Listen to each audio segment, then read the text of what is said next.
మన దగ్గర కోట్లు కోట్లు ఉన్నా లాభం లేదు తెలుసా. ఇదిగో ఈ మెషిన్ సరిగ్గా ఉండడం ఇంపార్టెంట్.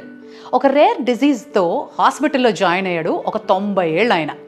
ట్రీట్మెంట్ అయ్యాక బిల్లు చూసి ఏడ్చాడు. ఏంటి ఇంత అని. డాక్టర్లు అందరూ వచ్చి అడిగారు, ఏమైంది సార్ అని. అవును మరి, ఇన్నేళ్ళు ఫ్రీగా దేవుడిచ్చిన గాలిని పీల్చుకున్నా, ఒక్కరోజు కూడా థ్యాంక్ యూ చెప్పుకోలే. అండ్ మీరు ఒక్కరోజు వెంటిలేటర్ పెట్టారు, లక్షలు అయిపోయింది. కిడ్నీస్ చేసే పని డయాలసిస్ చేస్తే లక్షలు, హార్ట్ దీన్ని కాపాడుకోవాలంటే వెంటిలేటర్ పెట్టాలంటే అది లక్షలు. ఇక బ్రెయిన్ కంటే సబ్స్టిట్యూట్ రాలేదనుకోండి, అదైతే కోట్లల్లోనే ఉంటుంది. ఇలా ప్రతిదీ మనం లెక్కేసుకుంటూ పోతే మెడికల్ టర్మినాలజీలో మన హ్యూమన్ బాడీలోని ప్రతి ఆర్గన్ కొన్ని లక్షల విలువ చేసే పని చేస్తుంటుంది. కానీ మనం ఏం చేస్తాం, చాలా లైట్ తీసుకుంటాం. 20స్లో 30స్లో 40స్లో పరిగెత్తి పనిచేస్తాం, డబ్బులు సంపాదిస్తాం. కానీ దీన్ని ఎవ్వరూ చూసుకోవట్లేదే. ఆ తర్వాత ముసలోళ్ళం అయ్యాక సంపాదించిందల్లా డాక్టర్లకి, హాస్పిటల్స్కి పెట్టాల్సిన పరిస్థితి వస్తుంది.